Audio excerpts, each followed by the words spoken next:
again.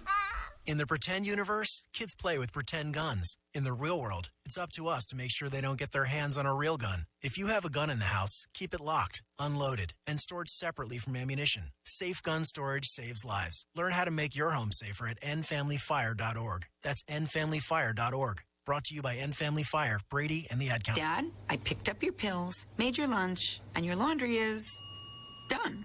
When you care for a loved one, you take care of everything. But are you taking care of yourself?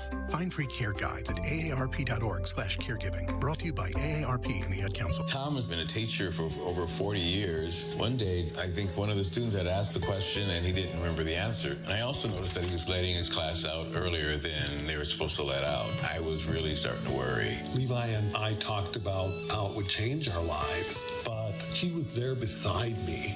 When something feels different, it could be Alzheimer's. Now is the time to talk. Visit alz.org/ourstories to learn more.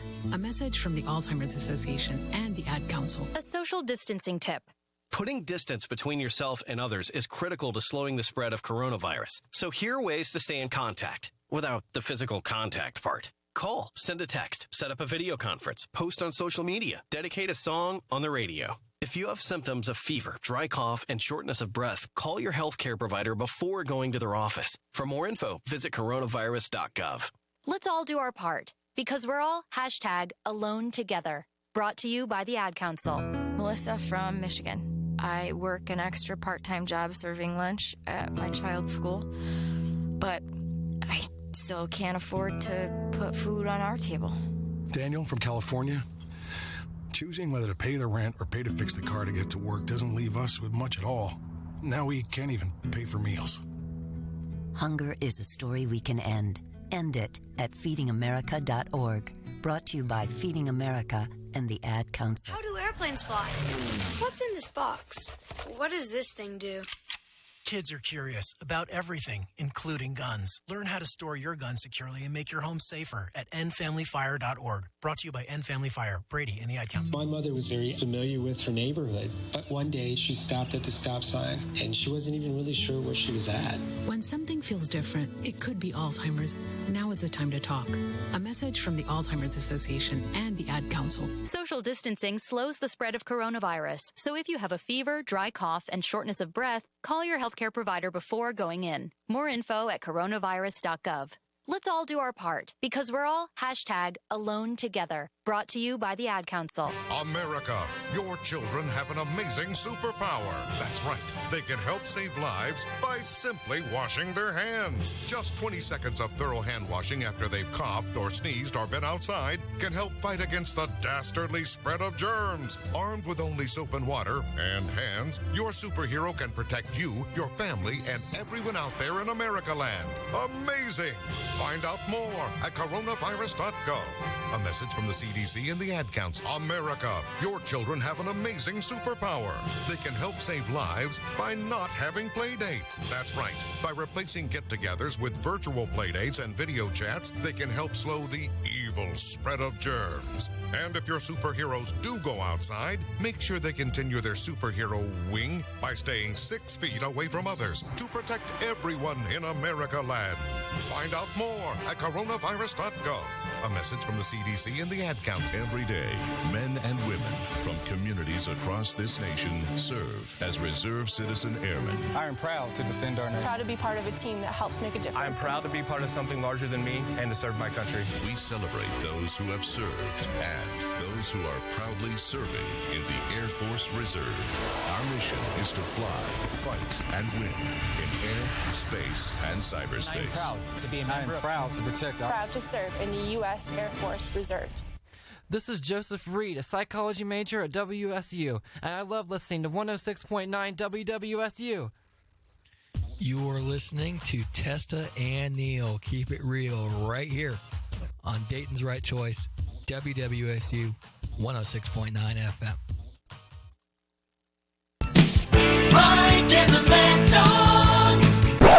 Wait, why'd you cut the intro? Are we seriously still comparing ourselves to these elves? We're a new breed of elves. You're an idiot. Just let it roll. Oh, fine. Keep It Real is back. Let's go!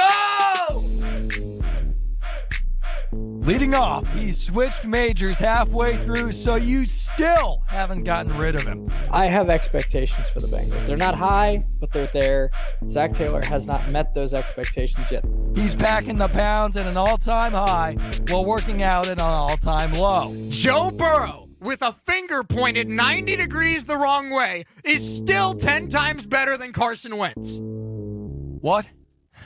Are you insane? I have no words. I have no words. That is the definition, folks, of idiotic. He may have gotten older, but the only thing that's aged are his knees. And his dad's got a ring, too. For baseball. For the Reds. His takes are still trash, and the Reds are still ass. It's Shea Neal. Batting second. Somehow the only two things he knows about are ice cream and the Bengals. It feels amazing to have fans back in the Nutter Center, but I'm most excited for Media Food being back. Facts. He somehow believes that the Pacers are going to figure it out. He allegedly coached baseball, probably not well. And he loves self-torture, watching Frank Reich take L's on a football field every Sunday. Here's the problem I have with what you just said. You sound like a disappointed parent right now. He's the new voice of Raider sports, and one day, Raider fans will be okay with that. I think the biggest argument of the day would be over Grant Benzinger. Yeah. I didn't either, and I didn't think I would yell about Grant Benzinger Right? for. I did not wake up today thinking, you know what? I feel a rant coming on about Grant Benzinger. It's Parker Testa. You'll be surprised to find out how stupid us two L's can be. Kool-Aid McKinstry. His name is Kool-Aid. His name is Kool-Aid. It can't get any cooler than that. Whether it's tier lists, rants, or just spontaneous bitching, we promise you won't find more entertaining sports content than on Keep It Real. All right, let's get this over with. Now we're talking. That's the intro I've been looking for. Heck yeah. We're 16, 17 minutes late, but you know us by now. That's normal. Yeah. So we might give you a treat and go until 6 today. Maybe. We'll see how it plays out. We'll see how far If we still feel like we have more to get into at 5:30, we might go to 6. Possibly. But we'll let you know. We'll see how it goes as we get into it. But thank you for hanging out with us on our live video stream or on WWSU, however you're hanging out with us. And now we have learned how to record the video stream. So we should be able to upload that after the show today if you missed the show. So that's exciting. Yeah, it is. So happy Tuesday. And I'm upset, though, because we had such a good show yesterday. I wish you had more, an opportunity to access that, but whatever. You live and you learn. Right. We have a lot to get into today, though. We're going to start off with some of the biggest headlines in sports. Steph Curry is about to break the all-time three-point records tonight in Madison Square Garden. We're going to talk about some of the coolest sports milestones of our lifetime that we remember. The top quarterback from college football a year ago. Now he's not considered the top quarterback in college football, but he has officially announced where he's transferring, Spencer Rattler. A little bit later on, we'll get into a bowl game tier list. All the bowl games put on a tier list. We're getting into a college football bowl season. A little bit later as well, a bowl game confidence index game. And if you've ever done Capital One Bowl Mania on ESPN.com, you're going to be familiar with this. Basically, every single bowl game, we're going to pick who we think wins. And we're going to also assign points based on who we're more confident in. So if there's a bowl game where you're really confident that Team A is going to beat Team B, you can put up to 44 points on it. But if it's like Michigan and Georgia and you think it's a coin flip, you can put as little as 1 point on it. And then we'll keep track of it, and we'll let you know who wins between the two of us.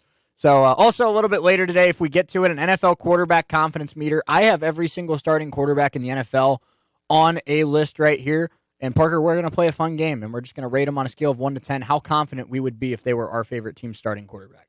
Yeah, and looking forward to it. A little bit late today because, I had some other obligations. Big boy things going on. But we are here, and we are raring to go on this Tuesday. Well, let's get started with Steph Curry. Steph Curry is 2 3-pointers away from breaking the all-time 3-point record. He's going to get it tonight in New York City. And if this doesn't tell you that sports are scripted, if this doesn't tell you that, they set this up, they didn't. But how perfect is it that it works out that Steph Curry is going to break the all-time 3-point record, the greatest shooter of all time in Madison Square Garden in New York City? Tickets right now to get to that game tonight are like $500 for the nosebleed seat because everyone knows Steph's about to break the record. You can't make this stuff up, folks. You just can't. I mean, right. A lot of people thought that he was going to do it last night in Indianapolis. Didn't happen. Including Christian Peters and Justin Kinner, both of who were at the game. Right. And so it didn't happen last night, but unless complete disaster strikes, it's going to happen tonight at Madison Square Garden. He only needs 1 to tie Ray Allen, 2 to set the all-time record. And if you asked any single player in the history of the NBA if they had a chance to break a record, where they'd want to do it, they'd either say Madison Square Garden or Staples Center. I think those would be the two answers that would pop in everyone's head. Yeah, and you know, MSG is just a different venue. It is, and I don't think that anybody's doubting Steph is going to do it tonight. No. And I think that if there's any night to do it, it's tonight at MSG. You know, and I think Steph knew that. He's like, I don't want to break the record at Gainbridge Fieldhouse in Indy. I want to break it at Madison Square Garden in New York City. Right. So he put his assist numbers up a little bit last night. Yeah. You know, passed the ball a little bit more than he normally would. It's crazy how good the Warriors have been this year, and they still haven't gotten Klay Thompson back yet. He's supposed to be back for their Christmas Day game here in about 2 weeks. Yeah. So who knows? I mean, Steph Curry is quite honestly the best shooter of our generation, possibly ever. Yeah. And that's not really a debate. And if you want to debate that with us, call us at 937-775-5555, and we'll tell you how wrong you are. Right. But and that's not disrespecting Reggie Miller or Ray Allen or Klay Thompson, whoever you consider to be the greatest shooter of all time. They're all great shooters, but we have never seen what Steph Curry's been able to accomplish before, and I'm not entirely convinced that we're ever going to see it again, Parker. I think this is the 10-year career of Stephen Curry, I think, is the greatest shooting display we've ever seen out of any basketball player ever. Yeah, and you're right. I mean, there's no other way to put it in that he's been the best shooter. You know, he's hitting shots from the logo like it's nothing. He's changed the game of basketball is what he's done. Everyone's trying to be like Steph Curry now. Yeah, and if you see an 8, 9, 10-year-old kid, even in high school, they're trying to make that shot from the logo. They're trying to make the shot from center court. It's insane what he's done. And I think that, you know, it'll be that way for as long as until the next Steph Curry comes along, or however he may be, and until that next person comes along, that's going to do something that the game hasn't seen before. Everybody's going to try to emulate it. They're going to want to do that. Yep. So we'll see it tonight, and you better be damn sure that I'm going to be watching that game tonight. Absolutely, totally watching that game tonight. I mean, how often or we might never ever get the chance to see a player go for the all-time 3-point record. What's going to be the next really cool basketball milestone we get to see? Maybe LeBron becoming the all-time leading scorer when he passes Kareem. That might be the next big moment. Yeah, but these moments only come once every maybe decade. So I'm not going to miss this. Steph Curry is going to become the all-time 3-point shooter tonight in NBA history. And the way that Steph Curry's going, he's still got 6-7 years left in him in his career. I don't know if anyone ever catches him. We might be witnessing when the world ends and basketball is over, this might be the guy that's still at number 1. Yeah, and that's a heck of a resume right there. You know, a couple finals MVPs. I'm sorry. A couple regular MVPs, a couple championships. Or I'm sorry, I don't think he's won a finals MVP. No, I think Durant won them. Couple NBA MVPs, couple first ever. I think he's the first ever unanimous MVP as well. I think so. A couple championships as well. So you're not gonna see this again, folks. So if you have time tonight, tune in to this Warriors game tonight. And I know that the Knicks we talked about it yesterday, the Knicks have been a little underwhelming this season, but the Knicks are still a good basketball team. So Warriors-Knicks might be a good game anyway, even if you are just, watching for the record. Yeah, and, there's no other way to put it. This is going to be fun to watch this. So you're going to be telling your kids and your grandkids about Steph Curry. Right, and there's no other way to put it.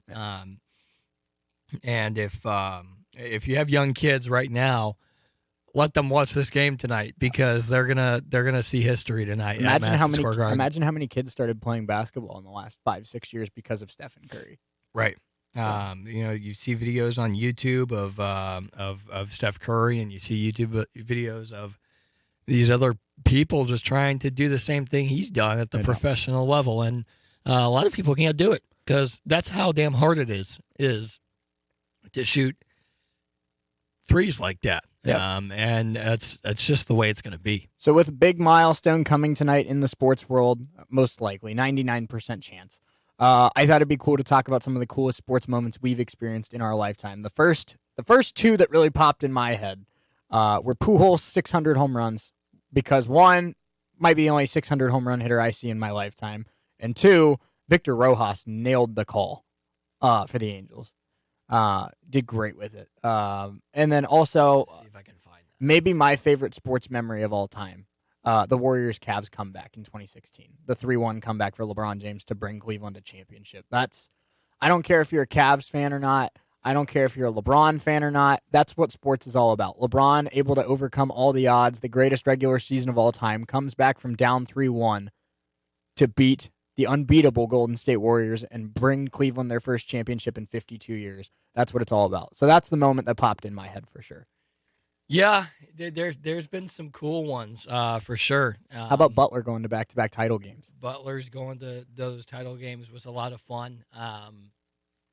And made Brad Stevens a legendary coach. Yeah. And he still was a heck of a coach, and now he's a GM. Right, yeah. He went from the Big East to the NBA. From the Horizon League to the Big East to the NBA to now NBA president of basketball ops. Right. Some cool ones for me that come to mind is Tiger winning the Masters, back a few years back. To see, I just had it. What was it? Pujols in the ALCS 2013 Game 2, hitting that grand slam to tie the game. Ortiz, I'm sorry. No, you're good. What did I say? Pujols? Pujols had a 3-home run game in 2007, though. Did I say Pujols? Yes, you did. Oh, crap. Okay. But it's okay. Pujols had that 3-home run game in 2007, though, that was legendary. It was. So they both had legendary moments. A lot of them for me are baseball. Yeah, I'm with you. David Freese in the 2011 World Series Game 6 was awesome. The perfect game from Felix Hernandez really sticks out to me because I'm a huge Felix guy, and I know the Mariners were never really good in his time there. Seattle worships Felix Hernandez, and to see that entire crowd just go ballistic when he got that final out, I'll never forget. For those of you watching, on the stream, when Felix gets that last out, he puts his hands up and he does that knee up in the air. I'll never forget that image of Felix Hernandez. Yeah, so I do have the audio from the Pujols' 600th home run. We'll let Victor take it away. Courtesy of the MLB. So Victor Rojas is a legend. Here it is. The 1-2. Breaking ball out toward left field. Hugging the line. This one's got a chance to go. Goal! Big fly for Albert Pujols. Number 600. Albert Pujols, the 9th man in Major League Baseball history to get to number 600, and it was a dramatic, towering shot down the line with the bases loaded. So now starts the countdown to 3,000 hits. Again, Victor Rojas, absolutely legendary call right there. That's no doubt about it. You don't forget that. No. My favorite... Victor Rojas also has my favorite walk-off call of all time, where anytime an Angels player hit a walk-off home run, he'd just do a very simple but very effective drive home safely. Love it. It's the simplest things can often be the best things. Absolutely. Couple more that I have here for the Dayton City folk. The Wright State 2018 championship after 11 years of not winning the Horizon League, getting back to the tournament. That was awesome to be a part of. The UD Flyers 2014 run to the Elite Eight. Yes, I know UD fans out there think I hate the Flyers. I don't. That run to the Elite Eight in 2014 was awesome. And I really do believe if the season wasn't canceled in 2020 that Obi Toppin and that Flyers team would have gotten to the Final Four. I do also have audio from the David Ortiz Grand Slam from Joe Buck. The last one I want to get out really quick before you play that, because then we'll hit the legal after that. Kyler Murray becoming the first athlete ever to be top 10 pick in 2 different sports. That is really cool. Really, really cool. So here is Mr. Joe Buck calling David Ortiz's 2013 ALCS Game 2 Grand Slam. Bases loaded. 2 out. Hard hit into right. Back at the wall. Tie game. Big Poppy.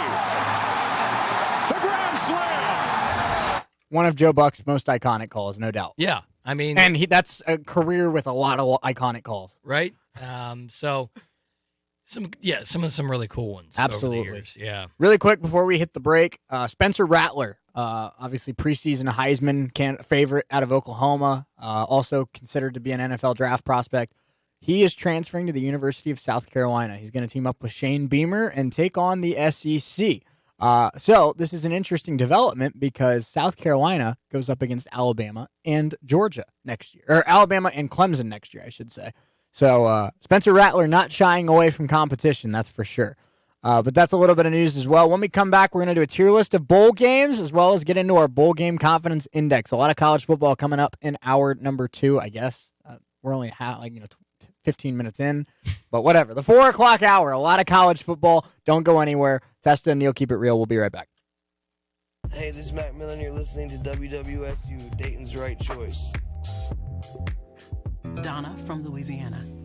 The storm just hit, and we went from donating to the food bank to needing it. Hunger is a story we can end. End it at feedingamerica.org. Brought to you by Feeding America and the Ad Council. Hey everybody, this is Chaz Taylor at WWSU 106.9 FM. Make sure you follow us on Facebook, Twitter, and Instagram at WWSU 1069. And send us your requests at 937-775-5555.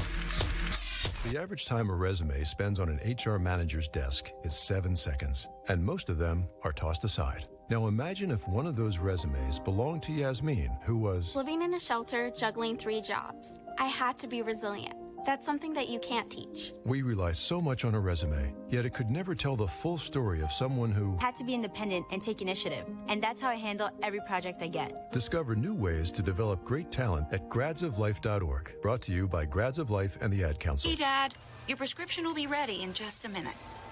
Hey, Dad, your laundry will be ready in just a minute. Dad, your lunch will be ready in just a minute. Hey, honey, why don't you take a minute? When you help care for a loved one, you give them as much time as you can. But it's just as important to take time for yourself. AARP can help.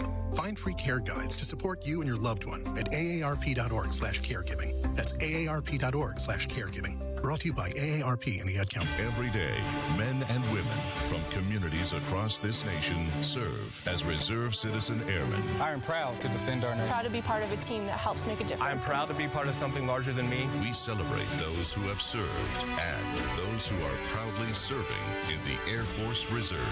Our mission is to fly, fight, and win in air, space, and cyberspace. I am proud to be a member. I am proud to protect our... Proud to serve in the U.S. Air Force Reserve. AFReserve.com.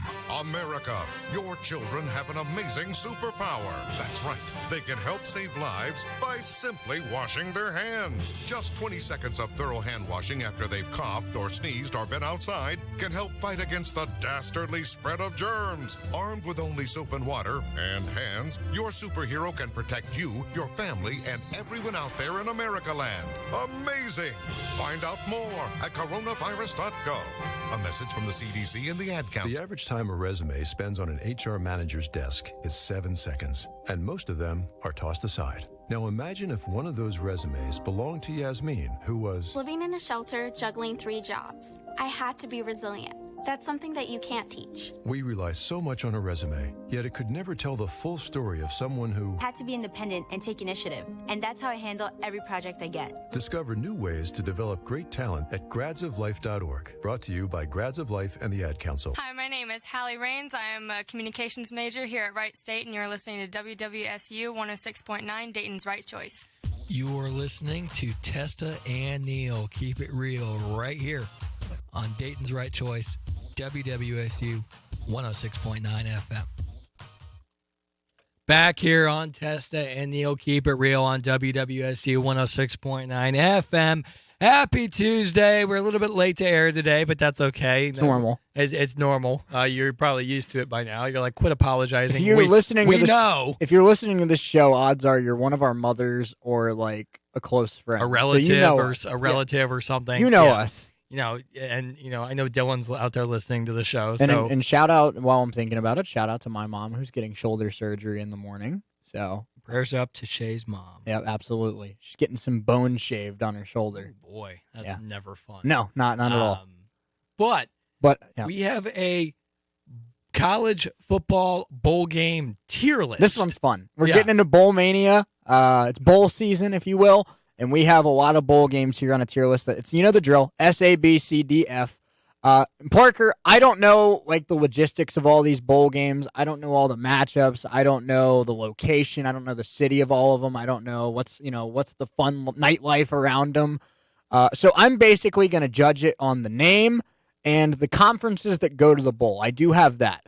So we're going to start with the roofclaim.com Boca Raton Bowl. This bowl takes place in Boca Raton in Florida. I'm sorry, not the Bahamas, in Florida. And it's... They should have a Bahamas Bowl. They do have a Bahamas Bowl. Do they really? Yes, they do. We'll get into that one a little bit later. So the Boca Raton, this bowl game features Conference USA versus the Sun Belt. Western Kentucky versus App State. Mm-hmm. And we'll get into who we think wins that bowl game a little bit later on our confidence index. But overall, it's not a great matchup. It's two G5 teams, or two G5 conferences. And I just don't like the sound of roofclaim.com. What does that mean? I don't know. Like, I'm going to weigh in the ads on some of these, Right. Like, I don't think it's like a memorable name. Who cares about the roofclaim.com bowl? So, for me, because it's in Florida, it keeps it in C tier. But for me, it's going to go in C tier. I have it in C tier as well. I like the fact that it's in Boca Raton. Warm weather, especially when is this game? Let me see. When is it? I think it's like December 18th. December 18th at 11 o'clock. I'm a big App State fan. I love watching App State. And Western Kentucky's not bad either. That'll be a good game, actually. It's going to be fun. But if you're one of those people that doesn't get up early on Saturdays, 11 a.m. is early. For us, it is. That's fair. And I don't have to get out of bed. I just have to turn on the TV. Right? But, yeah. So it's C tier for me also. All right. Well, let's move on to the famous Idaho Potato Bowl. This bowl features a Mack team. Iconic. I know. It's an iconic one. And it's played, of course, on the Boise State blue turf. But this year, the game will feature a Mack school going up against a Mountain West school. Yep. It will be Wyoming and Kent State. So, I don't know. About the same in terms of team appeal. But the Boise State blue turf is iconic. So, for me, this goes in B tier. I have it in C tier. Okay. I love the Boise State Bronco Idaho's blue kind turf of a lame also. location.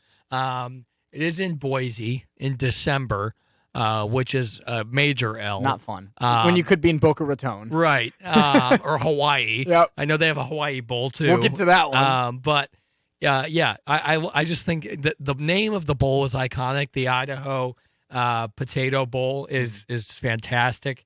I'm just not a huge fan of the teams that are featured. Yeah. But it's in C tier for me because of the blue turf and the name of the bowl.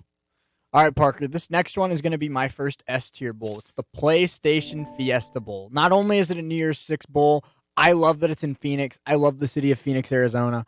And as well, it's a really fun bowl game every year. PlayStation is an awesome sponsor. Everyone loves PlayStation. And this year, it's a great game. Notre Dame against Oklahoma State. So for me, S-tier location, S-tier sponsor, S-tier bowl game. Yeah, I'm with you. I think this is going to be a fun one. I have this in S tier also. Used to be the Tostitos Fiesta Bowl, right? Yeah, and that's also a nice one. It is. Who doesn't love tortilla chips? Who doesn't eat nachos? Tostitos, scoops nachos while I watch bowl games. If you don't like tortilla chips, you have a problem. Because there's nothing better than chips and salsa, chips and guacamole. Well, I know. The easiest college football snack.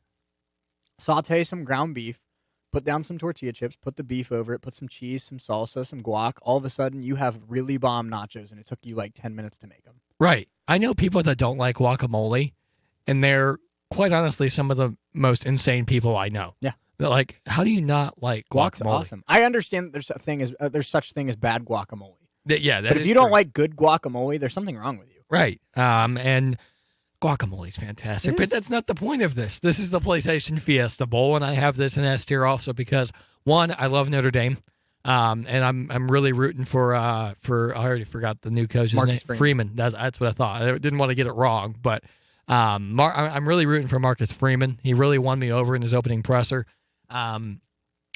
Freeman versus Mike Gundy, OK State versus Notre Dame. Going to be a good game. It's S tier. It is. For me, this next one, this might be a little bit of a hot take. I'm going with A tier for the Music City Bowl because I think this is one of the more iconic Tier 2 bowl games, if you will. It's not obviously in New Year's 6. It's not the college football playoff, but I really think it's really cool. It's in Nashville. The Music City Bowl has always had a cool kind of vibe to it to me. And it's a really good game this year. Two fun teams. Big Ten versus SEC this year. Purdue versus Tennessee. Two teams that don't have the sexiest records, but really solid football teams that played in really tough conferences. That Purdue team is really good, too. Tennessee's solid, too. Yeah, if Purdue didn't have to face Michigan and Ohio State in their conference, they would probably be conference winners every year. It's a good Purdue team. This one's A tier for me. B tier for me. B tier? Okay. Because I love the fact that it's in Nashville. Nashville's just a whole vibe, and I love it. Ask our friend Morgan Mulcahy out in Nashville. Yeah, she loves Nashville. But it's going to be a good game. Tennessee out of the SEC and then Purdue out of the Big Ten. Two tough teams. Not the greatest records, like you said, but it's going to be fun. B tier. It is. Military Bowl. Features ECU out of the American going up against the Boston College Eagles out of the ACC. For me, this one is B tier. I love the logo. I'm not going to lie. And Military Bowl, always cool. But for me, I've always been more of a fan of the Armed Forces Bowl over the Military Bowl. And just in terms of the presentation, it's still a solid bowl. I'll watch it if it's on, but I don't go out of my way every year to watch the Military Bowl. Yeah. And it's going to be fun. I don't.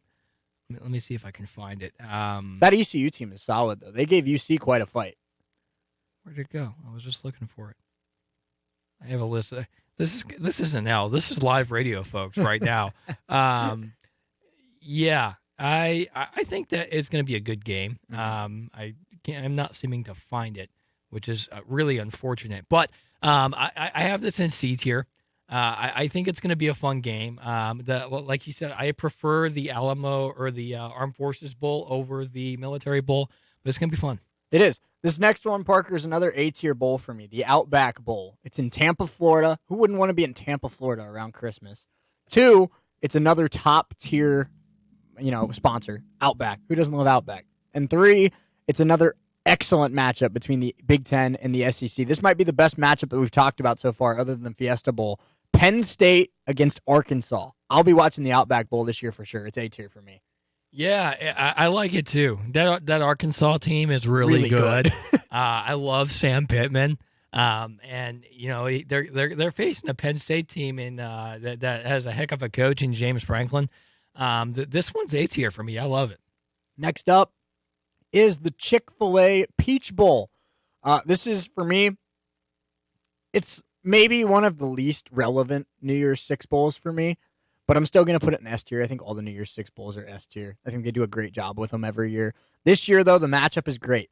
Kenny Pickett and the Pitt Panthers going up against Michigan State and Kenneth Walker. Maybe the two, for stretches of the season, Parker, maybe the two best players in college football. It's not as good as the Fiesta Bowl in my eyes, but it still sneaks in at the end of S tier. So the only thing that I can hope for is that Chick-fil-A will give all the players peach milkshakes at the end of the game. Because peach milkshakes are bomb. That I really hope that happens. But, it's two good teams. And New Year's Day, ringing in the New Year. Yeah. Fun vibe. It's going to be a blast. So Michigan State, I love Mel Tucker. I love what he's done there in East Lansing. And Pitt with Kenny Pickett. I think it's BS that they had to take away the fake slide that Kenny Pickett did a few weeks ago because it was so pretty. It was. But... yeah, this one I'm going to have an A tier. I like it. Okay. The Quick Lane Bowl for me, Parker, is going to go in C tier. It's not a great matchup. Western Michigan against Nevada, two teams that I'm not going out of my way to watch. It's in Detroit, which it's cool, I guess. It's better than Boise, Idaho, but it's not as well known as the Idaho Potato Bowl. So all in all, it's an average venue with a couple average teams. It's a bowl game that I'll watch if nothing else is on, but it's one that it doesn't stick in my head. Yeah, I have it in D tier. The teams aren't that interesting to me, and I just I'm not going out of my way to watch this game. If it's one of those deals where it's on and I don't have anything else to watch, I'll flip it on. But yeah, it's D tier for me. I'm not gonna watch an 11 o'clock Western Michigan versus Nevada. Right. On a Monday morning. Who wakes up on a Monday to watch Western Michigan? Nobody. Unless you go to Western Michigan. I was going to say, unless you go to Western Michigan or you live in Kalamazoo, it's not going to happen. Yeah. So it's D tier for me. Next one, the Red Box Bowl. Now, this is the first bowl on our list, Parker, that doesn't exist anymore. They got rid of it after 2019, but the last time that it was played, it featured the Pac-12 against the Big Ten. So it was a pretty cool game. It was played in San Francisco. Cool venue, cool opponents if it was Pac-12 versus Big Ten, but I just can't get over there's not like Red Box Bowl. It doesn't sound like something I'd want to watch. You know, I know that it's kind of shallow to judge a bowl by the name, but that is a thing. I would rather listen to there's something about PlayStation Fiesta Bowl, Chick-fil-A Peach Bowl, Outback Bowl. Red Box Bowl just does not have that thing to me. I'd rather watch a Red Box movie than the Red Box Bowl. Nice joke. Thank you. Yeah. And it was Pac-12 versus Big Ten, but Parker, it was the 6th place team from the Pac-12 against the 7th place team from the Big Ten. So we'd be talking like Maryland and like Oregon State. Not something I want to watch. No. You know, as much as I like Maryland and it's a cool state, not going to watch their football team. Their football team constantly gets bodied in the Big Ten. It does, and I am not going out of my way to watch it. So it's probably surprising since it doesn't exist. It's probably an F tier bowl for me. Yeah. But I'll give them the benefit of the doubt and put it in D. This next one for me is going to be the highest ranked B tier bowl I have so far, and that is the San Diego County Credit Union Holiday Bowl. Now, yes, Parker, I know that San Diego County Credit Union Holiday Bowl is a long name. I get that. But let's walk you through this, okay? Really cool logo. Holiday Bowl, it's one of the ones that people really know. It's played in San Diego, California. Who wouldn't? If you told me name one place in America that I'd like to be in December, I'd probably say San Diego, California. And it's a pretty solid game. NC State against UCLA. So for me, top of B tier. Yeah, we'll get to see the Wolfpack take on Chip Kelly and the Bruins. So I have it one notch. I have it one notch behind the Music City Bowl, just because I think the teams in the Music City Bowl are more interesting. Mm-hmm. But it's another B tier for me. I like it. I do too. Next up will be our First Responder Bowl, and that features this year Louisville and Air Force. Now, I'm a sucker I love watching the service academies play. I think it's really entertaining to see their triple option offense, and a lot of D1 teams struggle with it, defending it, but Louisville doesn't have Lamar Jackson anymore. So for me, this is not a game that I'm going out of my way to watch. I put it at the end. I'm going to put it at the top of C tier, actually, because my favorite out of the Service Academy Bowls is the Armed Forces Bowl, but I think that I'd slightly have Military Bowl over First Responder Bowl. Yeah, and I'm with you. I would probably put the First Responder Bowl ahead of the Military Bowl. Okay. Because I think the Air Force Academy is a lot of fun to watch. They are. And Louisville Cardinal football is they just snuck in to be in a bowl game too, at 6-6. So I have them, right now at the bottom of my C tier because I just think the other three that we have in there so far, that being the Boca Raton Bowl and the Potato Bowl, are going to be in there. So they're in the middle C tier for me. This next one for me, the Tax Slayer Gator Bowl, is going to go in B tier.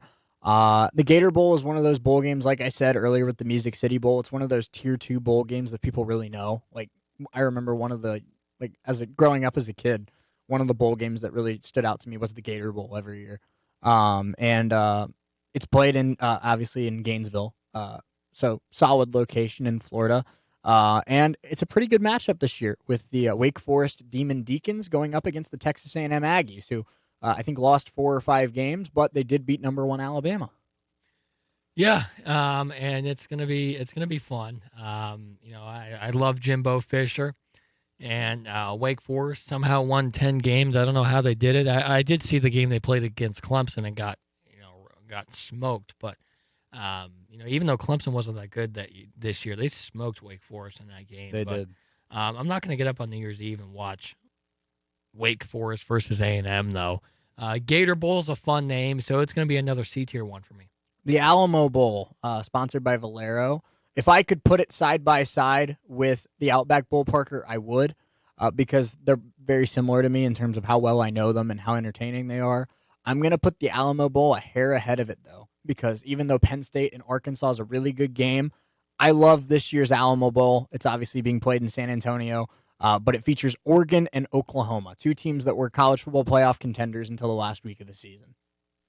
I have this one in A tier Okay. because I love the teams. And, the Alamo Bowl is one that a lot of people know, played in San Antonio, like you said. So I love the matchup between Oregon and Oklahoma, 2 teams that have new head coaches. Should be a shootout, too. Really good offenses. Yeah.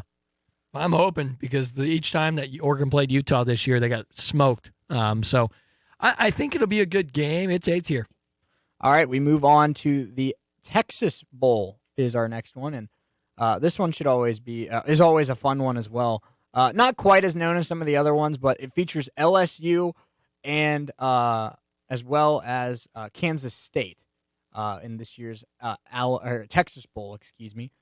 It's not the greatest matchup for me. It's going to go towards the end of B tier, but solid. I mean, this is one of those where like you said, if I have a couple hours off and I'm just kind of chilling, I wouldn't mind watching an hour of LSU, Kansas State, but neither LSU nor Kansas State had the kind of year where it's like, I want to watch the LSU game.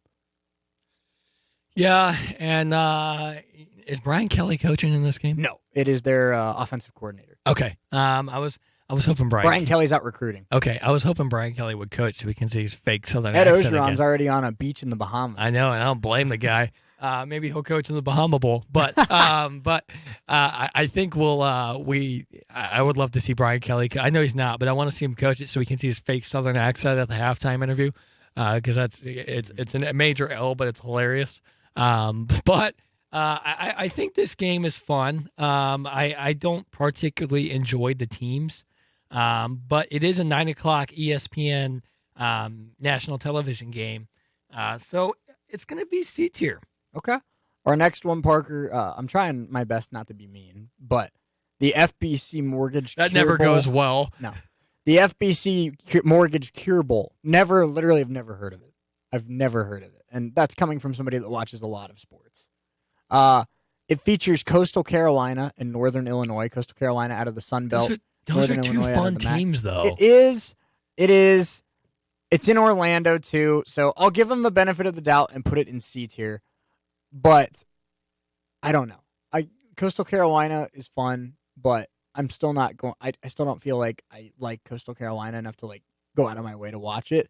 But I will say that since we're covering the bowl that Coastal Carolina is playing in, shout out to Abby Pritchard, former assistant athletic director of media operations here at Wright State, who is now at Coastal Carolina. So wishing her the best, of course, and she gets to root on a really fun football team. Salute to a legend. Yeah, absolutely. But yeah, it's going to be a fun game. I'm going to put this one.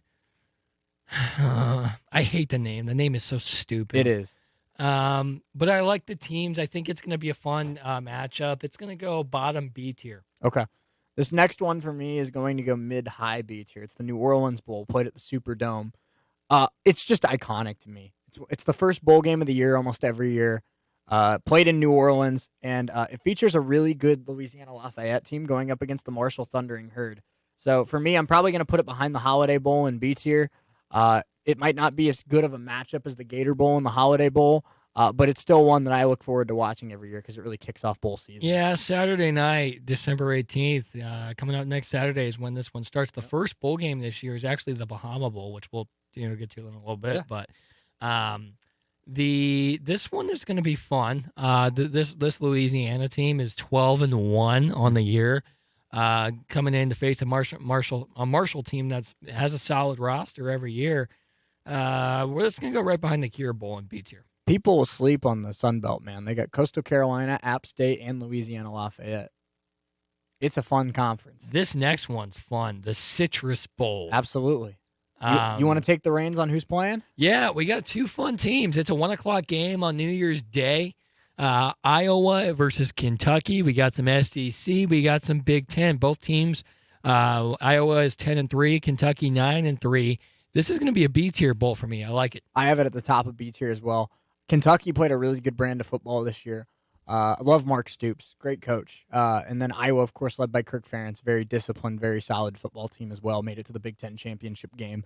This should be a really good football game. Not many mistakes made by both teams. Clean, solid football. I expect it to be a really good one that comes down to the wire, but definitely one that I'll be checking out in Orlando. And who wouldn't want to play, like we keep saying, who wouldn't want to play in Orlando, Florida in your bowl game? You get to go to Disney World after. That's what it's all about. Right. This next one. It's now known as the Barstool Arizona Bowl. The Barstool Arizona Bowl, and it's broadcasted on Barstool's networks. Central Michigan versus Boise State. Central Michigan, the Chippewas.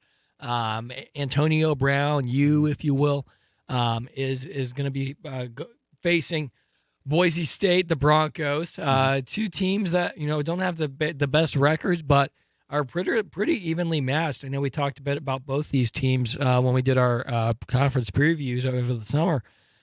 This one's going to be fun. I'm going to put it in C tier. For me, it's top of C tier as well. I like the logo a lot. It's really clean. I think it pops a lot more than some of the other bowls we have on this list. The only thing that I really don't like about it, the matchup isn't great. And I love that Barstool's taking the initiative of streaming live on all the Barstool platforms, but this is the only bowl game, Parker, that won't be on cable TV. And for me, that's kind of a hassle. It is, and I understand that. I can watch it on the Barstool streaming services, but I know my parents, I know my people's grandparents, people's aunts, uncles, they might not know how to watch this game. My grandfather is one of the biggest college football fans I know, and I can tell you right now that he would not figure out how to watch on Barstool. Right. I can figure out how to do it, but the matchup isn't good enough for me to want to figure out how to do it. Sometimes it's a struggle for me. Right, exactly. So next we have the Liberty Bowl, Parker, which is known as, the bowl game where SEC teams go to die.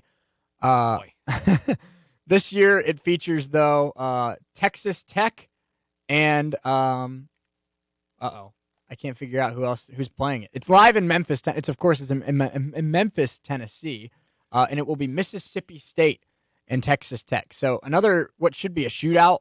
I like it. I love the Liberty Bell. It's classic. For me, it's going to be up in the tier of the Holiday Bowl, the Gator Bowl up there in B tier. I think it should be a pretty solid game with Texas Tech and Mississippi State. Yeah, I'm with you. I think both these teams are going to be fun. I don't like the matchup very well, but it is the Liberty Bowl. It is played in Memphis. Not quite as cool as Nashville, but Memphis is still cool. It's going to go at the bottom of C. Okay. The Bahamas Bowl, like you said, will be the first bowl game played this bowl season. It is coming up Friday night? Is it Friday night? It is Friday. Yeah, Friday night. Friday night. Friday at noon, I should say. Friday at noon. Friday at noon. So we might be watching it while we're on air on Friday. Yeah. But it's the Toledo Rockets and the MTSU Blue Raiders out of the Conference USA. Spoiler alert, this will also be the first bowl game we pick when we do our confidence index later on in the show. But for me, Bahamas doesn't get any better than that location-wise. The matchup leaves a little bit to be desired, but because it's in the Bahamas, because it's a bowl game that I knew heading into this tier list, it sneaks its way into B tier for me. I have it in D tier. Okay. I love the fact that it's in Nassau. Love, love, love it. A Caribbean island hosting a college football bowl game doesn't get much better than that. I just can't get past the teams. I don't like the teams. Middle Tennessee State and Toledo, I don't like it. So it's D tier. So the next one's the Belk Bowl, which is now called the Duke's Mayo Bowl, but I'm going to call it the Belk Bowl because the Duke's Mayo Bowl is the stupidest bowl name ever. But I'll tell you what, it's in Charlotte, North Carolina, which is a very underrated city. Charlotte's a really cool city. Yeah. And I love the matchup, Parker. Yeah. It's a battle of the Carolinas. North Carolina versus South Carolina in Charlotte. Meeting halfway between. Doesn't get any better. It doesn't get much better than that. For me, this is very comfortably in B tier. It is for me as well. I think it's the stupidest name in the history is the Duke's I'm going to keep calling Bowl. it the Belk Bowl. Yeah, it will continue to be the Belk Bowl because I'm not saying the Mayo Bowl because who the hell wants to play in the Mayo Bowl? And Sam Howell in North Carolina going up against South Carolina, the new home of Spencer Rattler. Both of those teams are too talented to be referred to as the Mayo Bowl participants. Yeah. If I refer to something as Mayo, it's not good. No. So yeah, I don't like the name of this, but the matchup is gonna be fun. Yeah, our next one, Parker, is the Camellia Bowl. I literally have never heard of this game before today. I didn't even know it existed. And it's Ball State going up against Georgia State. Shout out to all the Ball State fans. I know that you grew up in an area where a lot of people go to Ball State. My grandfather went to Ball State.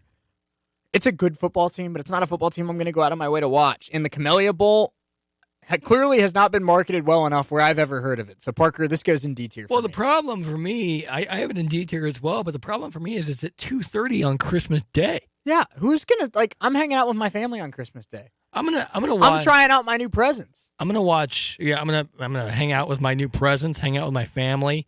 Forget the family, man. Ditch them and hang out with all your new stuff. Right, but no, I'm gonna watch NBA basketball. Right. I'm gonna watch. We have Christmas Day NFL games this year. Movie with the fam, maybe. Yeah, I'm not watching the Camellia Bowl. I'm not watching Georgia State between and Georgia Ball State and Ball State. And I think the players on those teams know nobody's going to be watching it. So this is D tier. Yeah. Next up, Parker's so this one's a little weird because there's two things on this on this tier list that are the same Cheese bowl. list. Nice. The Cheez-It Bowl and the Camping World Bowl are both the same game. They're played in Orlando. This year it features, so we're going to call it the Cheez-It Bowl because that's what it is now, okay? But this year it features Iowa State and Clemson. I kind of like the matchup. I love the Clemson Tigers. I know I'm going to get roasted on Twitter sitting here in Dayton for that. And you know what's funny? But I'm a big Dabo fan. I love both teams in this matchup. Yeah. This one is easy. This one's A tier. I put it at the end of A tier as well. I like it. I like the simple design of the Cheez-It square with the palm trees on it. That's awesome. Yep, yeah. No. And I mean, there's a very good chance that I'll be eating Cheez-Its while I watch this game. Right? I love Cheez-Its. Right? Cheez-Its are great. Cheez-Its, if you're listening, sponsor Keep It Real. Facts. But I'll eat Cheez-Its on the show every day. Right. Yeah, I don't give a crap if we're crunching into the mics. If we're getting free Cheez-Its, it's worth it. Love Cheez-Its. But we're so dumb. But the next one is... And don't sleep on that Iowa State team either. Breece Hall, Brock Purdy, really good coach, and Matt Campbell. That's going to be a good football game. We're going to save this next one for the end. The college football playoff? Yeah. It's not even a bowl game. I'm just going to drag it up to S tier because, of course, the college football playoff's an S tier. But you can't, it's not even a bowl game. There's 2 of the New Year's 6 bowls are the playoff. Yeah. So I don't even know why that's on there. So this next one is a name that I have loved forever. The Goodyear Cotton Bowl. Yep. That one's so much fun. Yeah. And the game this year is a lot of fun too. Alabama. It's Alabama and Cincinnati. Yep. And I'm so looking. We talked about Cincinnati yesterday. I'm looking forward to this one. This one's an S tier game for me. It is for me as well. I have it behind the Fiesta Bowl, but ahead of the Peach Bowl. I think the Fiesta Bowl is a little more notable in my eyes, but the Cotton Bowl is a staple of the South, of course, being played in Dallas. And it should be a great game this year with Bryce Young and the Alabama Crimson Tide going up against the first ever non-Power 5 team to get to the college football playoff, Luke Fickell, Desmond Ridder, and the Cincinnati Bearcats. I'm really excited for that game on New Year's Eve.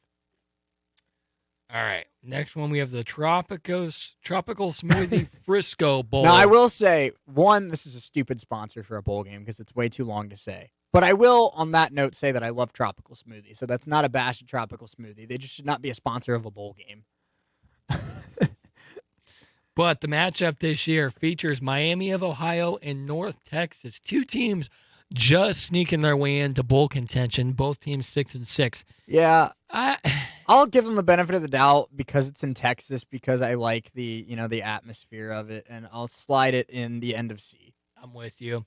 I'm not going to go out of my way to watch Miami Red Hawk football. If it's on, it's on. And I do love the name of the North Texas Mean Green. Mhm. That's a lot of fun. It is. But it's 3:30 on the 23rd. I'm going to be working. I'm not going to want to watch that.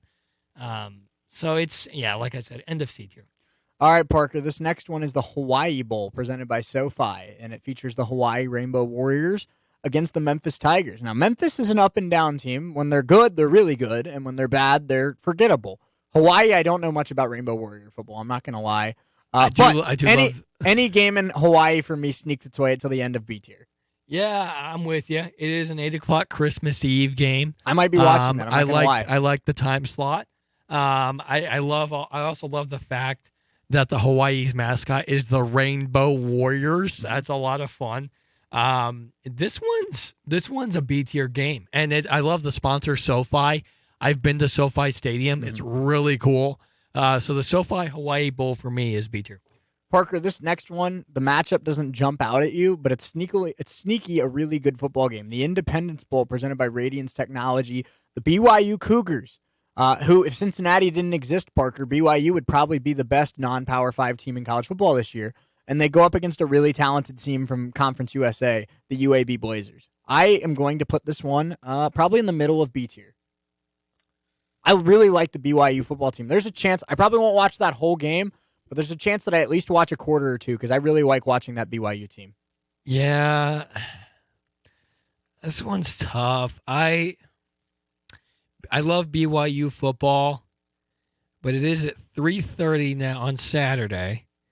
This Saturday? This Saturday. I like BYU football.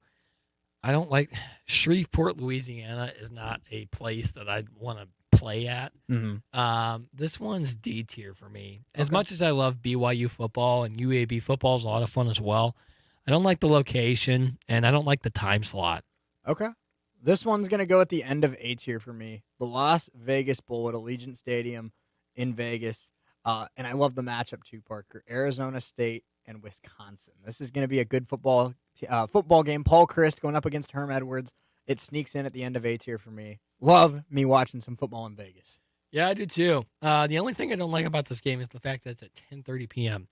People that don't live on the East Coast don't understand the pain when you have to watch a 10:30 Eastern game, especially if it's a baseball game. Like if I want to watch Dodgers games, I should be up to like 1 in the morning if I want to watch the whole game. It's not fun. But football game, it's not so bad. I love the matchup too. Wisconsin, Arizona State, Herm Edwards, and Paul Chryst, two great coaches. This one is A tier. Parker, this next one is the Lending Tree Bowl, and it features Liberty and Eastern Michigan. This game will be played in Mobile, Alabama. Not a great location, not a great team matchup-wise. I think Liberty wins that game pretty handily because of the very talented, of course, quarterback Malik Willis, I think his name is. But I don't know. It's not a matchup that makes me want to watch, and I just don't like the sound of Lending Tree Bowl. It doesn't stick in your head. How about we lend you a better name? I'm sorry. I am not a fan. This one's D tier for me. I'm not a fan of the name of it, and I'm not a fan of the teams. So it's D tier for me. Next one is New Mexico Bowl in Albuquerque, and this one very similar to the New Orleans Bowl for me in the sense that I kind of, it's one of those third tier bowl games that I remember pretty well. But I do think the New Orleans Bowl is a slightly better matchup this year. This features UTEP and Fresno State. Plus, I give the slight edge because I think New Orleans is a more fun environment to play in than Albuquerque, New Mexico. Yeah, I'm with you. I don't know. It's I think New Orleans is a lot more fun to play in as well. UTEP and Fresno State. I think the game's a fun matchup. It's bottom C tier for me. Okay. This next one, Parker. This one's going to be my highest ranked bowl to date, or up to now. I'm putting it ahead of the Fiesta Bowl. It's the Capital One Orange Bowl. Just an iconic game. Used to be the ACC champion against the SEC champion. Now it's consistently a college football playoff semifinal. This year features the Georgia Bulldogs and the Michigan Wolverines. Excellent matchup. It's in Atlanta. Really fun atmosphere at Mercedes-Benz Stadium. It's a great game. Capital One's a great sponsor. So this one's easily S tier for me. Love the Orange Bowl. Yeah, I do too. And it's going to be, the 2 versus 3. You can't really get much more evenly matched than that. Nope. So it's top of S tier for me also. The next one, Parker, this is one that I'm going to slide into the end of A tier. It's the Pinstripes Bowl. Now, really, this one is not the greatest matchup, of course. It's okay. It's Maryland against Virginia Tech. The reason why I really like this one is because it brings something that no other bowl game does. It's played at Yankee Stadium. So for me, it sneaks in the end of A tier because it's something that no other bowl game offers in New York City. Yeah, I'm with you. I think it's a fun game. And there, I see a game on here that is not on our tier list. That's played at Fenway Park. Oh yeah, the Fenway Bowl between Virginia and SMU. So similar kind of deals here between both Pinstripes. I'd say the Pinstripe Bowl is a slightly better matchup. Right, it is because. SMU Virginia is not a very fun matchup, but I like that VT and Maryland matchup. This one's going in B tier. It is. Okay. Armed Forces Bowl. This is my favorite bowl game that usually features the service academies. This one, it has such a classic logo. And this game, this year, the game's really interesting. It's Army going up against Missouri. Missouri featuring, of course, Connor Bazelak, the altar kid from Dayton, Ohio. Missouri did not have their greatest year, but they play in a very tough SEC. And now they get to go up against the Army Black Knights. So for me, this game's always a classic. Love watching the service academies. Enjoy watching Army. And Missouri's a cool opponent out of the SEC. So for me, this is going to sneak in at the end of A tier as well. Yeah, I put this one in B tier. Okay. I love watching Army football. They got upset by Navy this past weekend, but yeah, this one's in the middle of B tier for me. I like the matchup. It's a classic look to the logo. I like it a lot. So this next one, classic, I have at the top of A tier. Top of A tier? Yeah. It's the All-State Sugar Bowl, 8:45 on New Year's Day. Baylor Ole Miss. Great matchup. It's going to be a fun matchup. I think there's a lot more. I think there's more intriguing games that I have in S tier right now. So it's at the top of A tier. Me, I do enjoy me some All-State Sugar Bowl though. Where's that game played at? New Orleans? They have that game in New Orleans at the Superdome. Yes. Okay. So cool venue. I have it in S tier. I think I'm going to put all New Year's Six bowls in S tier, but for me, I can't put it ahead of the playoff games. But I have it with the Peach Bowl at the end of S tier. The All-State Sugar Bowl is just one of those sponsors and bowl games that always sticks in my head. So for me, personally, on my tier list, it's just one of those that I think has to belong at the top because it's always one of the ones that I go out of my way to watch. Yeah, I'm with you. Tony the Tiger Sun Bowl. The Sun Bowl is it's a classic name, but played in El Paso, Texas. Don't like the sponsor, Tony the Tiger. Why is it not called the Frosted Flakes Sun Bowl? Just make it the You're right. Just make it the Frosted Flakes Sun Bowl and be done with it. Matchups okay. Miami against Washington State. I like the venue of El Paso, Texas. So I'll put it at the end of B tier. I have this one in C tier. I think I like the matchup between Miami and I lost it and Washington State. Both pretty evenly matched teams, both at 7-5. It's a C tier game for me. All right, the next one we have the Ticket Smarter Birmingham Bowl, which I will throw out there that the Birmingham Bowl should be a lot of fun this year because they just built a brand new stadium that's next to a Topgolf. So enjoy that, all the players that are playing in the Birmingham Bowl this year. But Auburn going up against the Houston Cougars. Now, the Houston Cougars were second in the American, only behind the UC Bearcats. And they take on an Auburn Tigers team that really should have beaten the Alabama Crimson Tide. So for me, this one's pretty comfortably in B tier, actually towards the top of B tier. I'm going to have it right behind the Holiday Bowl. But I like the matchup. I think Auburn versus Houston will be a really good game. I think a lot of people are going to count out Houston. I think Houston's a really good team led by Dana Holgerson. And really solid location in a brand new stadium. So it should be a lot of fun for the teams that are participating in the Birmingham Bowl. This next one is the Rose Bowl. Every Buckeye fan around is looking forward to that one. Ohio State versus Utah. Yep. Ohio State, they had a rough year. They had a great year up until they went up to Ann Arbor. They welcome in the Utah Utes. Very good Utah team. I think this matchup's going to be a lot of fun. It is. I have this one solidly in A tier. I have this one. They call it the granddaddy of them all for a reason, Parker. And for me, I don't think I could sleep well tonight if I didn't put this as the top of S tier. This is the number one bowl game that I think about.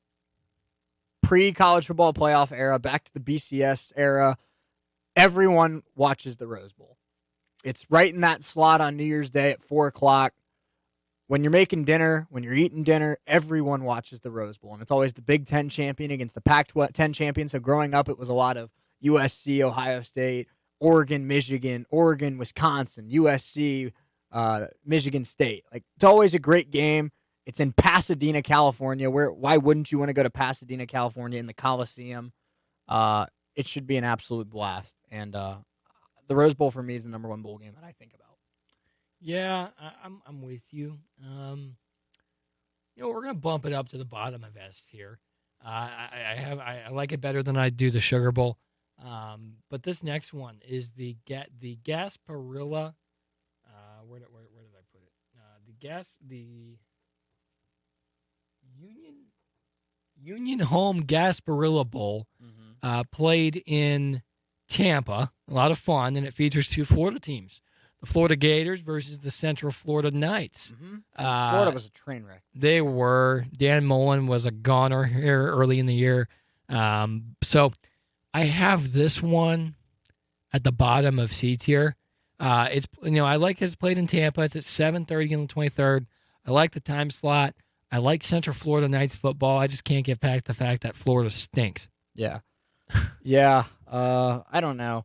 UCF is a good football team, but with Dylan Gabriel not playing, I don't know if I'm going to go out of my way to watch it, and Florida's a dumpster fire. Yeah. So, I don't know. This one's C tier for me, probably. It's just not one that I'm really interested in watching, and that's weird because most years I'd be interested in watching the Florida Gators. Right. So, that's our tier list. We have about 15 minutes before the legal hits at 5 o'clock, so Parker, we're going to move around a little bit. We're going to do our NFL quarterback confidence meter, and then we'll carry that into 5 o'clock, and then we'll do the bowl game confidence rating until the end of the show. Sure. So this is how it's going to work. I'm going to name off a starting quarterback. We're going to go through all quarterbacks in the NFL, and we're going to rate them on a scale of 1 to 10. Where if you picture Parker's a Colts fan, I'm a Bengals fan. We're going to picture each of these quarterbacks as the we're going to picture each of these quarterbacks as the starting quarterback for our favorite team, and we're going to give a number on a scale of 1 to 10 of how comfortable we'd be in that. So we're going to start with a guy that I thought was a pretty easy lock to be an 8 or higher about a year ago, but now I don't know. It's Josh Allen of the Buffalo Bills. I have him as a 7. I still think he's really good. He's just had a bad year. And it happens every so often. You have a bad year, and that's what's happened to Josh Allen this year, so it's a 7. I'm going to go with a 7 as well. I know that the talent's there. I know that the arm strength is there, and I know that the mobility is there. He's a talented, smart quarterback. I believe that if Josh Allen's the quarterback of my favorite team, we win more games than we lose. Next up, the rookie, and maybe the best rookie quarterback in the NFL, probably the favorite for Offensive Rookie of the Year, Mac Jones out of the New England Patriots. I'm going to give Mac a 6.5. I can't put him over Josh Allen just yet, but I'd be pretty confident with Mac Jones. I'm going to give him a 6. He's had a great year there in Foxborough, but think again, folks. He still is a rookie quarterback. This could be luck. Mm-hmm. This could be high confidence. This could be a number of things. I want to see more from Mac Jones. I want to see what he does next year. I want to see what he does in year 3. Mm-hmm. He's a 6 for me right now. Tua Tagovailoa and the Miami Dolphins. For me, this is going to be right smack in the middle of 5. Yeah, I'd probably put him at a... I believe in Tua's decision-making. I don't know if I believe in Tua's health. I'm going to put him at a solid 5 as well. I love Brian Flores as a coach. Mm-hmm. Their play calls down there have been, you could argue, good or bad. He hasn't been healthy enough for me. Yeah. And finally, we'll finish up the AFC East with the rookie Zach Wilson and the New York Jets. Now, this confidence meter is not a judging of talent. It's a judging of what we've seen so far, how confident we'd be if they're our team's starting quarterback. I know that Zach Wilson's talented, but what I've seen so far is a guy that makes a lot of turnovers. It's a guy that's kind of constantly running for his life, which isn't really his fault. But I have not seen a lot that makes me confident. With Zach Wilson right now, I'd have a hard time giving him anything higher than a 3. Yeah, I'll probably give him the same rating as his number. I'll give him a 2. He hasn't been able to stay healthy, and when he has been able to stay healthy, he hasn't been that great. So he's a 2. Yeah. And being on the Jets doesn't help either. No, it does not. Let's move to the AFC North and start with Baker Mayfield. This one's tough. I think Baker's better than Tua, but I think I'd be more confident with Mac Jones right now than Tua Tagovailoa. So I'm going to meet in the middle and give Baker a 6. I'll give him a 6 as well. I know the talent's there with Baker. He's just another guy that's had a rough year. And the Browns are still in playoff contention because every team in that division is in playoff contention. But Baker's a 6 right now for me. Ben Roethlisberger of the Pittsburgh Steelers. Now, I still believe in Ben Roethlisberger's leadership ability and his IQ. I don't know if I believe in Ben's arm anymore. And for that, I'm going to give him a 4.5. I'll probably give him a 5. What happened last week was not Ben's fault. It was his teammates and the stupidity of his teammates. Yep. And he threw an absolute dime to Freiermuth on the last play of the game. He did. Freiermuth just couldn't hang on. But I'm going to give Ben a 5. I know he's almost 40, but I still think he's got a little bit left in the tank. I know he's done after this year, but I'm going to give him a 5. Yep. Lamar Jackson. Now, Lamar Jackson, I know that the talent's there. He's one of the best athletes in the NFL, if not the best athlete in the NFL. For me, a little too inconsistent with his arm. And now we've seen his first pretty serious injury. So I'm going to give him the same rating that I gave Josh Allen. I'll give Lamar a 7. I like with Josh Allen, if Lamar's my team's quarterback, I believe we win more games than we lose, but I still think there's a tier above Lamar Jackson. I'm going to give him a 6. Okay. I don't like the fact that he's always running around. He's going to get himself hurt, like we saw this weekend. I don't like the fact that he's always running around. His arm isn't that inconsistent. He's a 6. And then our final one, Joe Burrow, the Cincinnati Bengals. I'm going to try my best not to be biased here. Sure. I don't think he's on the same tier as Lamar and Josh Allen yet, but I do think I'd be more confident with him than guys like Mac Jones, guys like Baker Mayfield, Tua, guys like that. So I'm going to leave him just a hair behind Lamar and Josh Allen. I give Joe Burrow a 6.5. Obviously, he leads the league in interceptions this year. I know sometimes he gets a little too aggressive, tries too hard to make a play, but overall, really smart quarterback, can make a lot of really tough throws, and he's got the Bengals in the best position they've been in 5 years. I'm going to give him a 6. I think that he's solid. I want to see a little bit more from Joe. I think he's done well with what he's had there in Cincinnati. His receivers are a bit inconsistent, and I think they need to be a little bit better, but I'll give Burrow a solid 6. Let's move on to the AFC South, and let's go with the Colts starting quarterback, Carson Wentz. I'm going to give Carson a 6 as well. I think it's tough.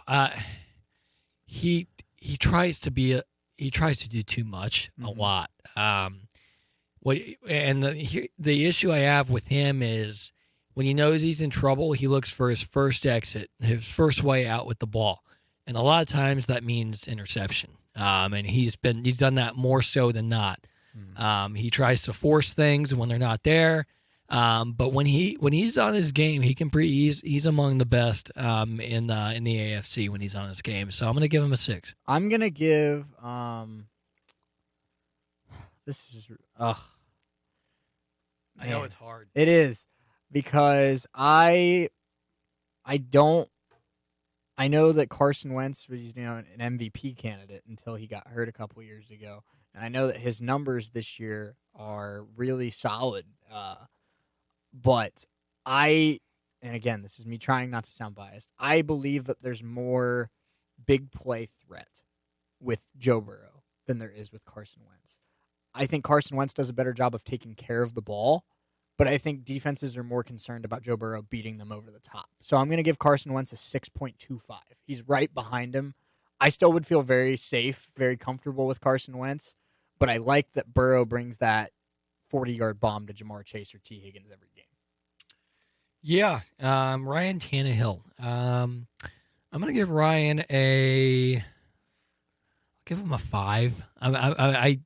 He has his moments, but I've seen more bad than good from Tannehill. Yeah, I'm giving him a 5.5, which is the same rating I gave. I gave Ben Roethlisberger a 4.5. So he's slightly above Tua, slightly behind Mac Jones and Baker Mayfield, which I think sounds about right.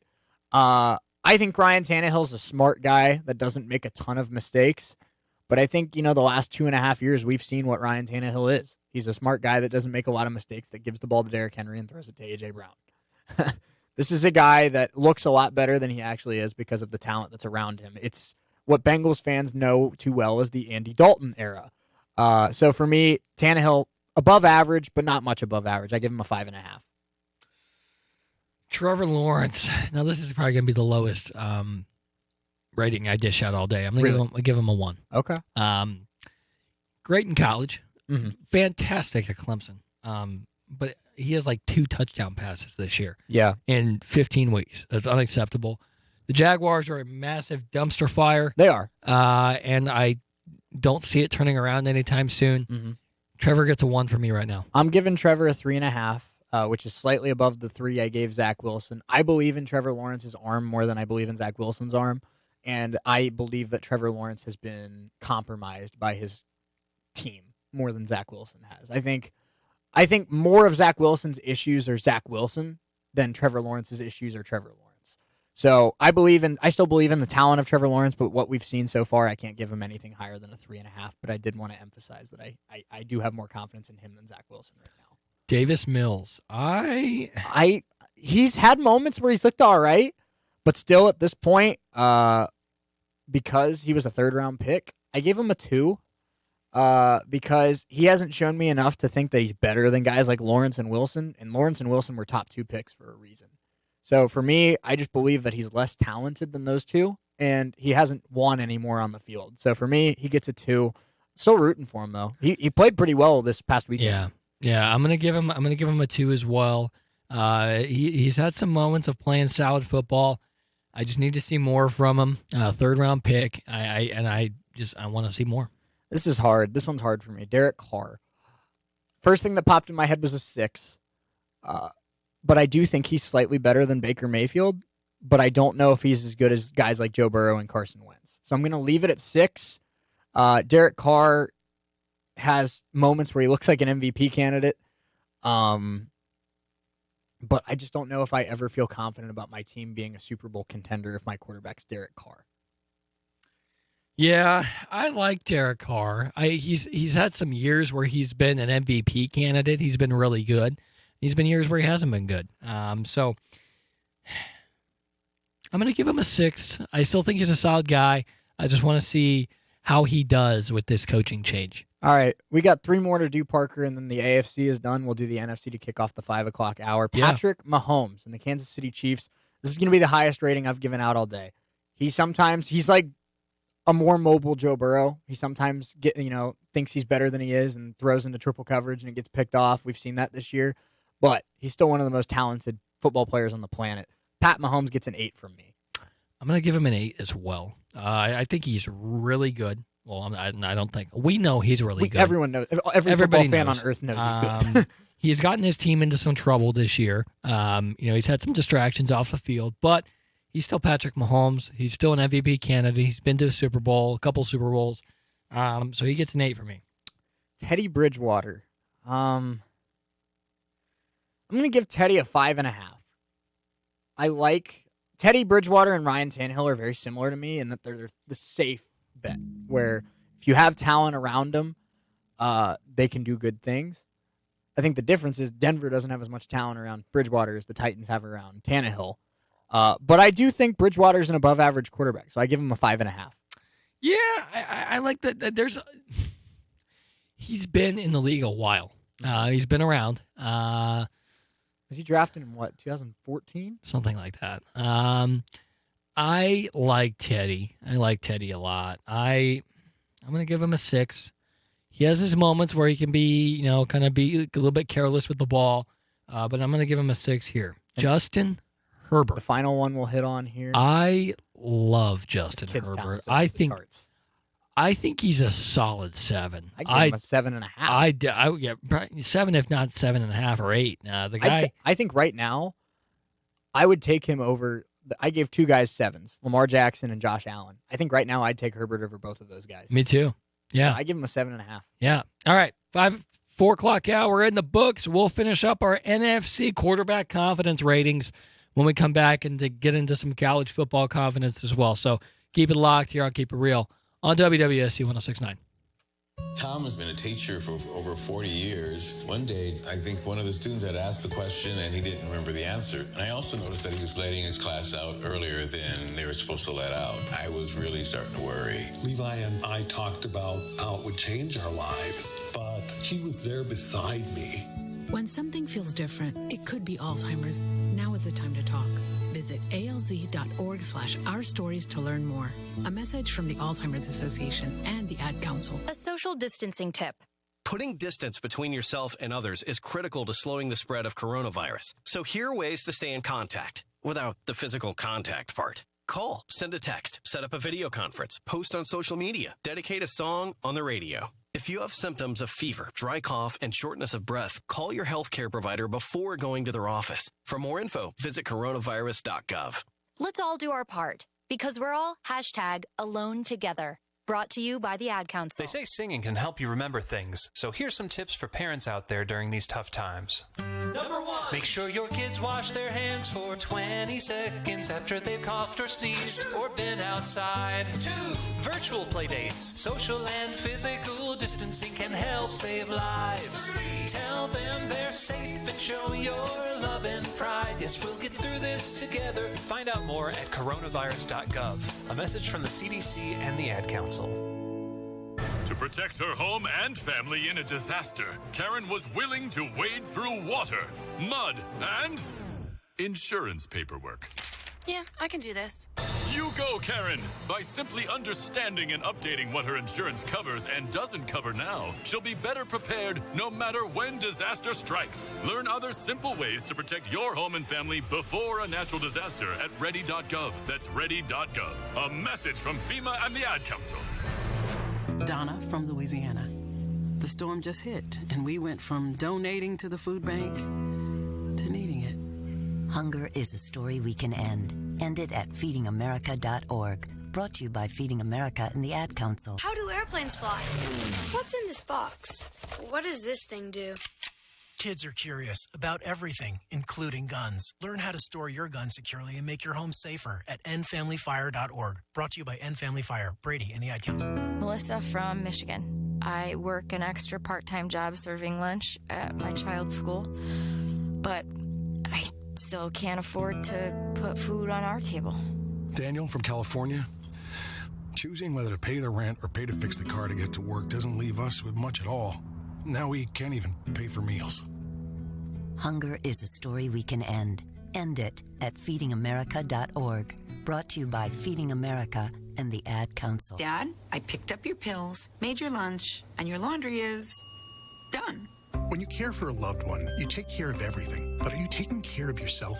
Find free care guides at aarp.org/caregiving. Brought to you by AARP and the Ad Council. Social distancing slows the spread of coronavirus. So if you have a fever, dry cough, and shortness of breath, call your healthcare provider before going in. More info at coronavirus.gov. Let's all do our part, because we're all #AloneTogether. Brought to you by the Ad Council. America, your children have an amazing superpower. They can help save lives by not having play dates. That's right. By replacing get-togethers with virtual play dates and video chats, they can help slow the evil spread of germs. And if your superheroes do go outside, make sure they continue their superhero wing by staying 6 feet away from others to protect everyone in America land. Find out more at coronavirus.gov. A message from the CDC and the Ad Council. Hey, Dad, your prescription will be ready in just a minute. Hey, Dad, your laundry will be ready in just a minute. Dad, your lunch will be ready in just a minute. Hey, honey, why don't you take a minute? When you help care for a loved one, you give them as much time as you can. But it's just as important to take time for yourself. AARP can help. Find free care guides to support you and your loved one at aarp.org/caregiving. That's aarp.org/caregiving. Brought to you by AARP and the Ad Council. The average time a resume spends on an HR manager's desk is 7 seconds, and most of them are tossed aside. Now imagine if one of those resumes belonged to Yasmin, who was living in a shelter, juggling 3 jobs. I had to be resilient.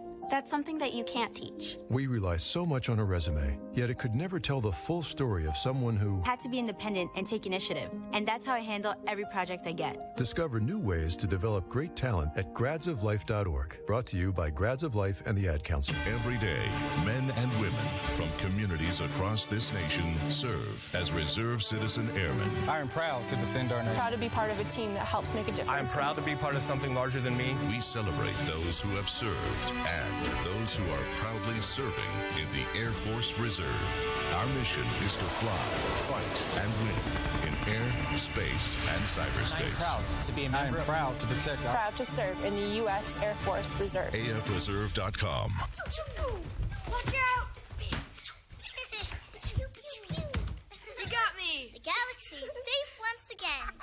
In the pretend universe, kids play with pretend guns. In the real world, it's up to us to make sure they don't get their hands on a real gun. If you have a gun in the house, keep it locked, unloaded, and stored separately from ammunition. Safe gun storage saves lives. Learn how to make your home safer at endfamilyfire.org. That's endfamilyfire.org. Brought to you by End Family Fire, Brady, and the Ad Council. Every day, men and women from communities across this nation serve as Reserve Citizen Airmen. I am proud to defend our nation. Proud to be part of a team that helps make a difference. I am proud to be part of something larger than me and to serve my country. We celebrate those who have served and those who are proudly serving in the Air Force Reserve.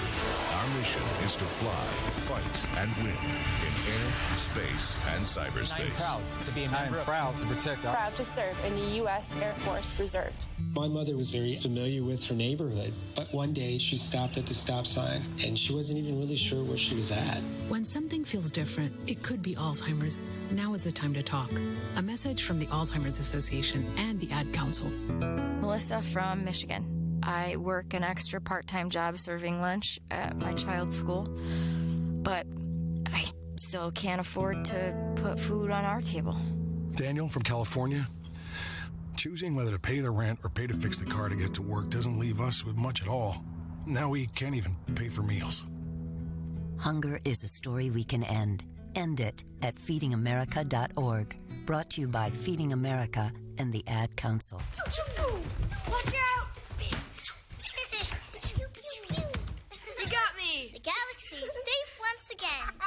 In the pretend universe, kids play with pretend guns. In the real world, it's up to us to make sure they don't get their hands on a real gun. If you have a gun in the house, keep it locked, unloaded, and stored separately from ammunition. Safe gun storage saves lives. Learn how to make your home safer at endfamilyfire.org. That's endfamilyfire.org. Brought to you by End Family Fire, Brady, and the Ad Council. Social distancing slows the spread of coronavirus. So if you have a fever, dry cough, and shortness of breath, call your healthcare provider before going in. More info at coronavirus.gov.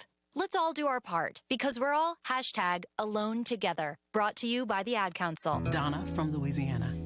The storm just hit, and we went from donating to the food bank to needing it. Hunger is a story we can end. End it at feedingamerica.org. Brought to you by Feeding America and the Ad Council. Tom has been a teacher for over 40 years. One day, I think one of the students had asked the question and he didn't remember the answer. And I also noticed that he was letting his class out earlier than they were supposed to let out. I was really starting to worry. Levi and I talked about how it would change our lives, but he was there beside me. When something feels different, it could be Alzheimer's. Now is the time to talk. Visit alz.org/ourstories to learn more. A message from the Alzheimer's Association and the Ad Council. America, your children have an amazing superpower. They can help save lives by not having play dates. That's right. By replacing get-togethers with virtual play dates and video chats, they can help slow the evil spread of germs. And if your superheroes do go outside, make sure they continue their superhero wing by staying 6 feet away from others to protect everyone in America. America land. Find out more at coronavirus.gov. A message from the CDC and the Ad Council. Tom has been a teacher for over 40 years. One day, I think one of the students had asked the question and he didn't remember the answer. And I also noticed that he was letting his class out earlier than they were supposed to let out. I was really starting to worry. Levi and I talked about how it would change our lives, but he was there beside me. When something feels different, it could be Alzheimer's. Now is the time to talk. Visit alz.org/ourstories to learn more. A message from the Alzheimer's Association and the Ad Council. You're going to listen to WWSU 106.9 FM and you're going to like it. We wouldn't lie. There's only one thing I hate more than lying. Skim milk, which is water that's lying about being milk.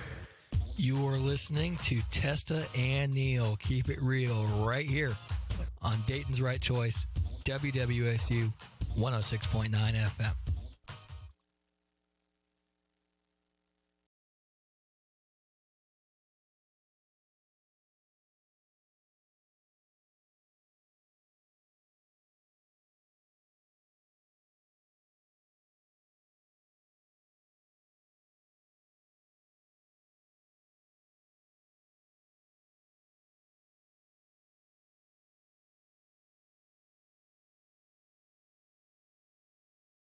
Apologize, folks, for the stupidity that is this show. Welcome back to Keep It Real, We warned you everybody. in the intro. We welcome you back to Keep It Real, everybody, right here on WWSU 106.9 FM, 5 o'clock hour here on Keep It Real as we hold L's and Pat holds the Loserville sign behind us on the YouTube feed. Welcome back, everybody. We're going to get into our NFC Quarterback confidence. Yeah. Yeah, so we're going to start with Dak Prescott and the Dallas Cowboys. Now, Dak, for me... I lost my sheet. That's not good. I don't think I can say that Dak is as good as Josh Allen or Lamar Jackson, but he's pretty close. So I'm going to give Dak Prescott a 6.75. Okay. Oh, boy. I'm going to give him a 6. Okay. I think the Cowboys are good. I don't think. I know they're good. They're 7-1. Mm-hmm. I think Jerry I love watching Jerry's interviews because he always says something funny, and his analogies are what gets me. So Dak's a solid 6. All right, Daniel Jones and the New York Giants. For me, I can't put Daniel Jones in the tier of Zach Wilson and Trevor Lawrence because he's been a starter for a few years. But I don't have a lot of confidence in Daniel Jones. I gave him a 4. Yeah, I'm going to give him a 3. I don't like Daniel Jones. I don't want to say that. It's not that I don't like him. I just don't think he's that good. So you don't like him? No, I'm kidding. No, don't call me out like that. So if we have any New York Giants fans listening, I apologize. Or if Daniel Jones is listening. Yeah, I doubt Daniel Jones is listening to the show. But to be fair, on my show, I hinted that Frank Reich and Chris Taylor and Chris Ballard and all those guys were listening to my show, which they don't, but whatever. I'm going to give them a 3. All right, Taylor Heineke and the Washington football team. I think Taylor Heineke is a step above Daniel Jones. I gave him a 4.5. I love Taylor Heineke. I love him. I'm going to give him a 5. Okay. I'm sorry. It was like choke on air. Don't eye at me. But you just eyed on air. It took you. It's not like it's been done before. It took you an hour and 30 minutes into the show, but you did it. Second day. Whatever. But as you pop us a can of soda, and that might have picked up on the air, but whatever. There you go again. But I'm going to give Heineke a 5. I love Washington. I love Ron Rivera. He's a 5.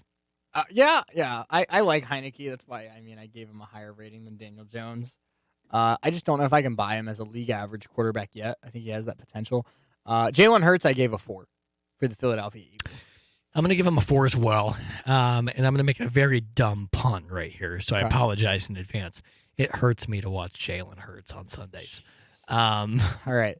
I'm going to let you this is the one exception we made. We did 32 starting quarterbacks and 1 backup because I think this one's interesting. So I'm going to let you explain Gardner Minshew and your rating for him while I go grab a paper towel because I spilled a little bit of Sprite on my laptop. Now that we call an L.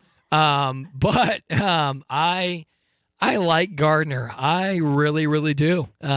He was great in Jacksonville. I think he's a solid quarterback. And I like what he does on the field. I'm going to give Gardner a solid 6. He's won games. He has been more consistent. One of the more consistent quarterbacks in the NFL as a starter, and he's done better than Trevor Lawrence is doing. Mm-hmm. So he's a solid 6. I gave him a 5. I could see it 5.5. I just don't know if I want to put him on that tier as Bridgewater and Tannehill and all that yet, because I don't know if it's fair to the other guys who have started for multiple years in the NFL when Gardner has, I think, like 13 career starts. So I gave him a 5. I think he's really talented. And like I said yesterday, if the Eagles are serious about making the playoffs, I think they got to start Gardner for the rest of the year. Yeah. Let's get to this. Could very well be the highest rating I give all day. I'm going to give this guy a 10.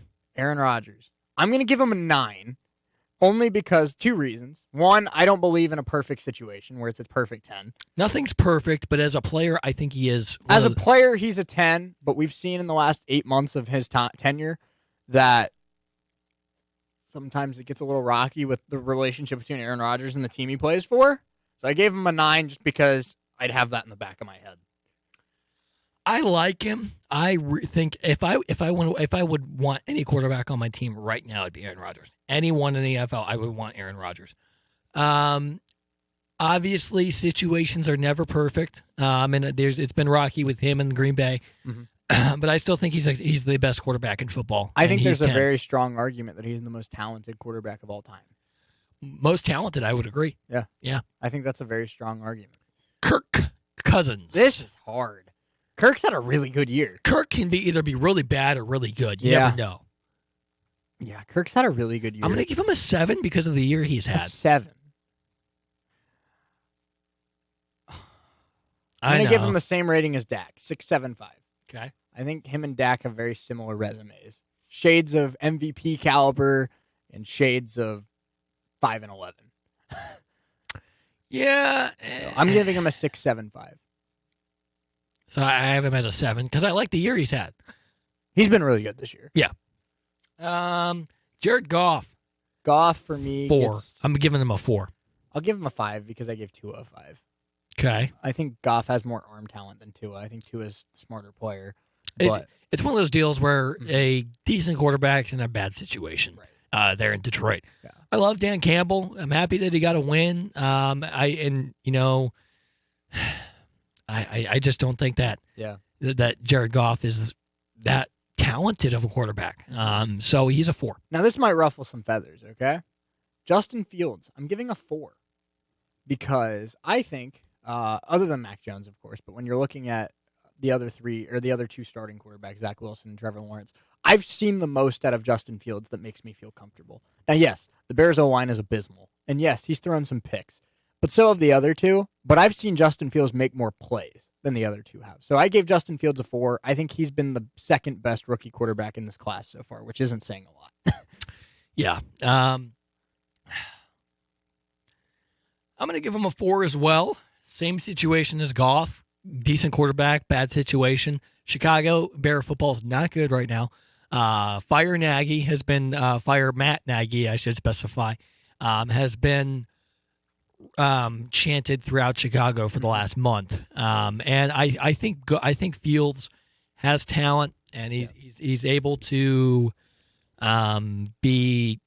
Yeah, he needs the right situation. I think we're at the point where we could say we don't know if Zach Wilson's the guy in New York. We don't even know if Trevor Lawrence is the guy in Jacksonville at this point. I'm pretty confident that Justin Fields can be the guy in Chicago. I just think they need to help him. I've seen enough from Justin Fields this year where it's like, that looks like a future starting quarterback. They got 3 quarterbacks there that have started games. One of them won a Super Bowl. That game against Pittsburgh on Thursday night, I think it was Sunday Night Football a couple weeks ago, or Monday Night Football, whatever it was, when Fields went up against the Pittsburgh Steelers. Almost came back in that game and would have came back if his team wasn't awful. But, I mean, I've seen enough from Justin Fields this year. It's like you get him a couple more receivers, you fix the O-line. Their defense is okay, but you fix the O-line, you get him a couple receivers. I believe that Justin Fields can be the Bears quarterback for a decade. I don't know if I can believe that with the other 2. No. Tom Brady gets a 9 for me because It's Tom freaking Brady. Right. You're not going to argue with greatness, and Tom Brady's been Tom Brady. Gets a 9. No explanation necessary. Tom Brady gets a 9 from me as well. Aaron Rodgers is obviously more talented, but Tom Brady has the resume. All the Super Bowls. Tom Brady's also wins. 44. He might win MVP. And did you see that scramble he had for like 15 yards on Sunday? Looks like that's the fastest he's ever moved in his life, and he's 44. Yeah. Is he becoming a mobile quarterback in his 40s? His age matches his newly found Madden rating, courtesy of Peyton Manning. He put a video out on social media yesterday where he told Peyton Manning to bump up his speed rating because he showed all the highlights of him scrambling. And I'm like, I think they have Tom Brady's like a 71 speed right now on Madden, and that's very generous because in years past they've had him at like a 55. Right. So. Okay, Matt Ryan. I'm going to give Matt Ryan a 6. I agree. I think he's still got some stuff left in the tank, but I don't think the Falcons have had a bad year. No, plain and simple. Okay. Cam Newton. I gave a 4.5 because Cam Newton's not very good anymore. But I give him the benefit of the extra half point because the guys that I have in the 4 ranking right now, Daniel Jones, Jalen Hurts, Justin Fields. I think Cam Newton offers a little bit more than those 3 do, so I gave him a 4.5. But I still would not be confident at all if my team's quarterback was Cam Newton. Yeah. I'm going to give Cam a 4. I don't like what I've seen from Cam. He's not the Cam Newton we saw 5 years ago. And you could not watch football and see footage from him when he was on the Panthers in 2015 and see Cam Panthers now. It's not good. He's a 4. The next one here, this is going to be Taysom Hill. I give Taysom Hill a 5. I like what I see athletically. I like what I see playmaking wise. I think he's a guy that can, he can have a big play anytime he touches the football.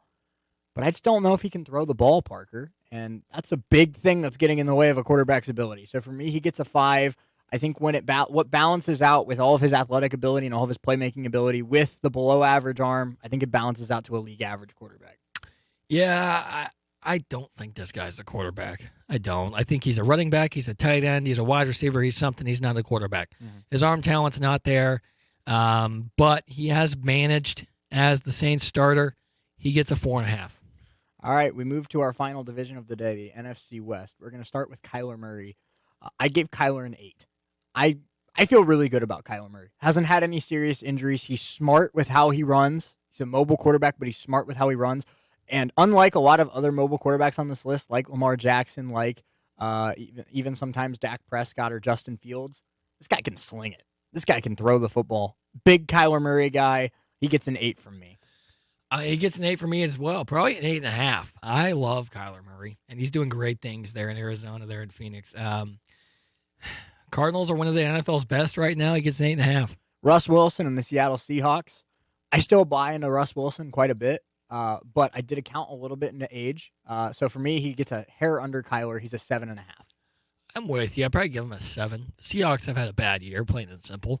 They haven't been that great, but I still think Russ Wilson is really good. He gets a 7 even. Jimmy Garoppolo on the San Francisco 49ers. I think Jimmy is exactly what we talked about with Teddy Bridgewater and Trevor Lawrence, a guy that you surround with talent like Brandon Ayuk, like Elijah Mitchell, like Deebo Samuel, like George Kittle, and he looks serviceable, but he's not anything more than slightly above average. Jimmy gets a 5.5 from me. For me, he gets a 6. I'm going to give him some credit. He did go to a Super Bowl. And he has some talented players around him. He just needs to do a little bit more with them. Gets a 6. And finally, Matthew Stafford in the LA Rams. Because I gave Russ Wilson a 7.5, I gave Stafford a 7. Yeah, I'd probably be with you. I'd probably give him a 7 as well. I don't have much else to say on that. So that's with that, folks. That's our confidence meter. We are not going to go to 6 today because I just got an email that I need to do something pretty important. Okay, so we'll just bump back the confidence index until Thursday. Yeah, we'll do just that. So for the last give or take 5 minutes or so, we'll let's look for some funny news headlines. Sure, yeah, let's do it. Well, this was fun. yesterday when we did this. So It was. I'm excited to see what happens here, but these are this is exciting for me. I think this is a good addition to the show, and we're gonna start here today. I think this will be funny because I think all of us have this kind of relationship with our mothers. 12 of the most hilarious things that moms have ever said. Okay. Okay. Now, my mom, and the motivation I got from this is because my mom was trying to be nice to me the other day and did not do a very good job of it. Where I've been putting on some weight the last about a year or so. I've struggled putting on weight my whole life, and I've finally put on about 30 pounds over the last year or so. Yeah. My mom tried her best to make it subtle. And I was talking to a family member in the room, and she said, "Shea, you've never had a belly before." And I'm like, "Did you just call me fat?" So that's the motivation for this. But here's some of my favorites. If you fall down, this is from Kathy in Newton, New Jersey. Okay. If you fall down and break your legs, don't come running to me. It's kind of hard to do that. I know, right? This next one comes from Jan in Paris, Texas. Jan noticed her doctor at a church reception, and the man nodded and smiled at her, and she walked over to join him at the dessert table. "I really need to call you for a visit," Jan said, "and I know it's been a while." He nodded and leaned closer to whisper into his ear, "You know, I would come see you more often if you wouldn't ask me to take off my clothes every time." A red flush crept up the man's neck, and he shook his head and smiled and said, "I believe you must have confused me with someone else, perhaps your doctor." So I am live on Instagram currently, and we have Casey and Athen joining us. How are y'all Appreciate y'all. Talking some funny news headlines here to end our show today. So I got one. You got one? Here's a funny news headline. Man accused of killing lawyer receives a new attorney. Oh man. Well, that's okay. How about this one, Parker? This is a classic. Miracle cure kills fifth patient. I think whoever made that article doesn't know what cure means. Right. What did cure life? Right.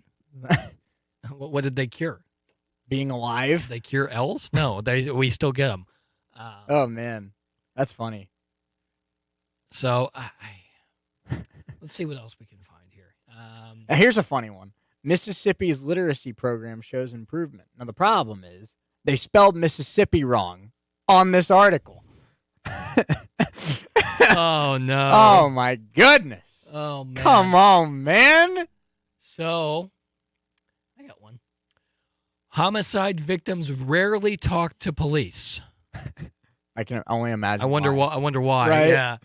I don't know if I'd talk to police if I was a victim of a homicide. How about this one, Parker? Police arrest everyone on February 22nd.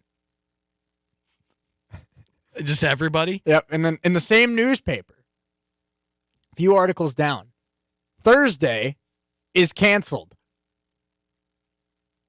Okay. The day Thursday does not exist. There's just no Thursdays anymore? Thursdays are gone. Okay.